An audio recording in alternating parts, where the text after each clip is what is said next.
बिस्मिल्लाहिर्रहमानिर्रहीम। अस्सलाम वालेकुम नाज़रीन। हाल ही में तुर्क अदालत की जानिब से तारीख़ी इमारत आया सोफिया को दोबारा मस्जिद में तब्दील करने की इजाज़त दिए जाने के बाद वहाँ पहली बार 86 साल के बाद नमाज जुमा अदा की गई है। तुर्क अदालत ने 10 जुलाई को आया सोफिया को मस्जिद में तब्दील करने की इजाज़त दी थी, जिसके बाद तुर्क सदर रजब तैयब एर्दोगान ने 11 जुलाई को इमारत को मस्जिद में तब्दील करने की मंजूरी दी थी। आया सोफिया इमारत को 1934 में मुस्तफ़ा कमाल अतातुर्क ने म्यूजियम में तब्दील कर दिया था। इससे कबल ये इमारत सल्तनत उस्मानिया के क़याम से मस्जिद में तब्दील कर दी गई थी। इस्तांबुल में वाक़ई ये तारीख़ी इमारत 1453 से कबल 900 साल तक बाज़ंतीनी चर्च के तौर पर इस्तेमाल होती थी और ये भी मारूफ है कि ये इमारत सल्तनत उस्मानिया के बादशाहों ने पैसों के एवज खरीद कर मस्जिद में तब्दील की थी। फिर जंग अजीम अव्वल के खात्मे के बाद सल्तनत उस्मानिया के बिखरने और जदीद सेकुलर तुर्की के क़याम के बाद मुस्तफ़ा कमाल अतातुर्क ने मस्जिद को 1934 में म्यूजियम में तब्दील कर दिया था। चर्च से मस्जिद और फिर म्यूजियम के बाद दोबारा मस्जिद में तब्दील होने वाली इमारत में 24 जुलाई को 86 साल बाद न सिर्फ जुमा अदा किया गया है, बल्कि इसी दिन इमारत में तकरीबन 9 दहाइयों बाद अजान भी दी गई है।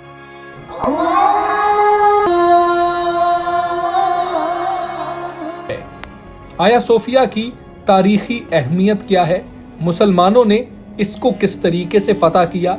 ये तामीर किसने करवाई थी? और जब 86 साल बाद इसमें नमाज जुमा अदा की गई है तो उसके बाद तुर्की और ख़ास तौर पर रजब तैयब एर्दोगान को किन किन धमकियों का सामना करना पड़ रहा है और तुर्की को आने वाले दिनों में किन मसाइल का सामना हो सकता है, बताएंगे इसी वीडियो में। लेकिन तफसील में जाने से पहले अगर अभी तक आपने हमारा चैनल मीडिया लाइव सब्सक्राइब नहीं किया तो ज़रूर कर लीजिए ताकि नई आने वाली वीडियोस बर वक्त आप तक पहुंच सकें।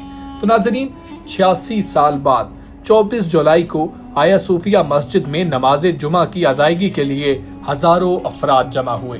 आया सोफिया में नमाज जुमा की अदायगी को दुनिया के मुतअद्दिद नशरियाती इदारों ने बराह रास्त दिखाया और दुनिया भर में लाखों अफराद ने इस अदायगी को देखा है।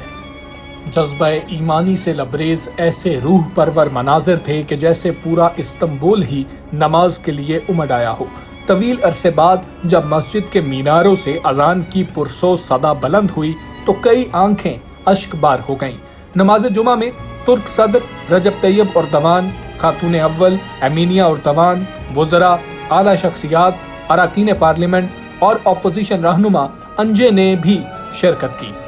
मस्जिद में नमाज जुमा की अदायगी के लिए तुर्क सदर रजब तैयब एर्दोगान समेत आला हुकूमती ओहदेदारों ने खुसूसी तौर पर शिरकत की, जबकि तुर्क सदर ने इस मौके पर तिलावत कुरान पाक भी की। तुर्क सदर ने सूरह फातिहा के साथ सूरह बकरा की चंद आयात की तलावत भी की। आया सोफिया में दाखिल होते ही तुर्क सदर रजब तैयब एर्दोगान और मस्जिद में मौजूद तमाम फर्जंदान इस्लाम ने सजदा शुक्र भी अदा किया। आया सोफिया को मस्जिद में तब्दील किए जाने के बाद तुर्क सदर ने इमारत का 20 जुलाई को दौरा भी किया था, जबकि 23 जुलाई को भी वो इंतजामात देखने के लिए अचानक आया सोफिया पहुंचे थे। इस तमाम तर सूरत हाल में ऐसे सख्त सिक्योरिटी इंतजामात किए गए थे कि पूरे शहर इस्तांबुल में हाई अलर्ट कर दिया गया था ताकि कोई हमला ना हो सके। तुर्क हुकूमत और इस्तांबुल की मकामी इंतजामिया ने पहले ही नमाज जुमा के हवाले से इंतजामात शुरू कर दिए थे और लोग नमाज की अदायगी के लिए सुबह से ही पहुंचना शुरू हो गए थे और लोगों ने कई घंटे कबल ही तिलावत कुरान पाक शुरू कर दी थी। आया सोफिया की अंदर जो तस्वीर हैं उनको सफेद चादर से ढांप दिया गया था। चौक में मौजूद लोगों ने नारा लगाया अल्लाहु अकबर और पूरे इस्तांबुल की फजा अल्लाहु अकबर की सदाओं से गूंज उठी। कुछ लोग तो रात को ही पहुंचने के बाद बैरूनी अहाते में सो गए थे और हजारों ने घास पर ही खाना भी खाया था। धूप की तपिश से बचने के लिए लोग दरख्तों के साए में रहे, जबकि सैकड़ों लोगों ने तुर्की और उस्मानी परचम उठा रखे थे। वाज़े रहे कि अपने 17 साला हुक्मरानी के दौरान तुर्क सदर रजब तैयब एर्दोगान ने आया सोफिया की पुरानी हैसियत बहाल करने की कोशिशों की हिमायत बहुत दफा की है। انہوں نے کہا کہ مسلمانوں کو وہاں دوبارہ نماز ادا کرنی چاہیے اور پچھلے سال ہونے والے بلدیاتی انتخابات کے دوران بھی یہ معاملہ اٹھایا گیا تھا۔ آیا صوفیہ کے اندر سفید پردوں سے مختلف تصاویر کو ڈھانپ دیا گیا تھا۔ عہدیدار یہ بتاتے ہیں کہ عیسائی گنبد اور سینٹرل ہال میں بنی تصاویر کو نماز کے اوقات میں ڈھانپ دیا جائے گا، جبکہ باقی اوقات میں نمائش کے لیے پردوں کو ہٹا دیا جائے گا۔ ایسا اس لیے ہوگا کہ اس عمارت کو اقوام متحدہ کا ادارہ یونیسکو عالمی ورثہ بھی قرار دے چکا ہے۔ یونیسکو نے ترکی سے کہا تھا کہ وہ اس کی حیثیت کو تبدیل نہ کرے، لیکن ترکی کے صدر رجب طیب اردوان اس عمارت کو مسجد بنانے کی بارہا حمایت کرتے رہے اور انہوں نے اس کو مسجد بنا ہی دیا۔ اس فیصلے کے بعد عیسائی کمیونٹی میں بہت غم و غصہ پایا جاتا ہے اور اس بات کا برملا اظہار بھی ان کی جانب سے کیا جا رہا ہے کہ ترکی کے ساتھ ہمارے حالات اچھے نہیں رہیں گے۔ روس کی خبر رساں ایجنسی کے مطابق روس کے آرتھوڈاکس چرچ نے ترکی کی عدالت کے فیصلے پر افسوس کا اظہار کرتے ہوئے کہا تھا کہ عدالت نے آیا صوفیہ کے بارے میں فیصلہ سناتے ہوئے ان کے تحفظات کو اہمیت نہیں دی۔ روس کے آرتھوڈاکس چرچ نے کہا تھا کہ اس فیصلے سے اختلافات میں مزید اضافہ ہوگا۔ انہوں نے یہ بھی کہا کہ آج لاکھوں سیکولر ترک اس فیصلے پر رو رہے ہوں گے، لیکن ان کی آواز کوئی نہیں سنے گا۔ البتہ ترکی نے ان دعووں کی نفی کی ہے کہ عدالتی فیصلے کی وجہ سے آیا صوفیہ دوسرے مذاہب کے لیے بند ہو جائے گی۔ ترکی کے صدارتی ترجمان ابراہیم کالن نے کہا تھا کہ آیا صوفیہ کو عبادت کے لیے کھولنے کا ہرگز یہ مطلب نہیں ہے کہ وہ مقامی یا غیر ملکی سیاحوں کے لیے بند ہو جائے گی۔ صرف روس ہی نہیں بلکہ آسٹریلیا، امریکہ، کینیڈا اور یہاں تک کہ یونان نے بھی اس اقدام کے خلاف بات کی تھی، جہاں لاکھوں آرتھوڈاکس مسیحی رہتے ہیں۔ لیکن ناظرین، طیب اردوان نے کسی بھی پریشر کو اپنے آڑے نہیں آنے دیا اور انہوں نے یہ فیصلہ کیا کہ اس کو ایک بار پھر مسجد ہی بنا دیا جائے گا اور نماز جمعہ بھی ادا کی جائے گی، جو اب ادا کر دی گئی ہے۔ اب آیا صوفیہ کی مختصر سی تاریخ کی بات کرتے ہیں۔ یہ معروف عمارت استنبول کے فیتھ ڈسٹرکٹ میں سمندر کے کنارے واقع ہے۔ بازنطینی بادشاہ جسٹینین اول نے اس کی تعمیر کا حکم سن 532 میں دیا تھا، جب اس شہر کا نام قسطنطنیہ ہوا کرتا تھا۔ یہ بیزنٹائن سلطنت، جسے مشرقی رومی سلطنت بھی کہا جاتا ہے، کا دارالحکومت بھی تھا۔ ماہرین بحیرہ روم کے پار سے اس عمارت کی تعمیر کے لیے اشیاء لائے تھے۔ سن 537 میں جب یہ عمارت مکمل ہوئی تو یہ آرتھوڈاکس چرچ کے سربراہ کا مقام بن گئی۔ اہم ترین بازنطینی تقریبات جیسے کہ تاج پوشی اس عمارت میں ہونے لگی۔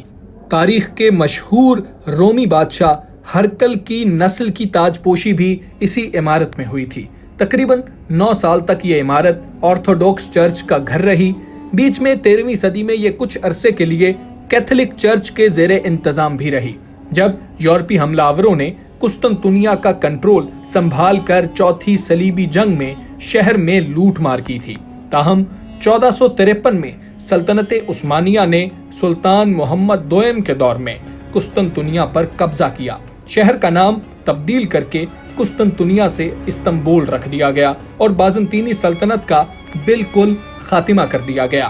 یہاں پر یہ بات بھی بہت اہم ہے کہ بازنطینی حکومت امیر المومنین حضرت عمر کے دور میں رومی ظالم بادشاہ شاہ ہرکل کی آگے نسل نے ہی قائم کی تھی، جب مسلمانوں نے اس کو روم سے ہرا دیا تھا اور وہ بزنطیہ میں جا بسا تھا، اور وہاں پر ہی اس کے بیٹے قسطنطین اور پھر اس کے پوتے کونستانس نے مسلمانوں سے بچتے بچاتے بزنطیہ میں جا کر پناہ لی تھی اور بزنطیہ کو ہی اپنی سلطنت بنا لیا تھا۔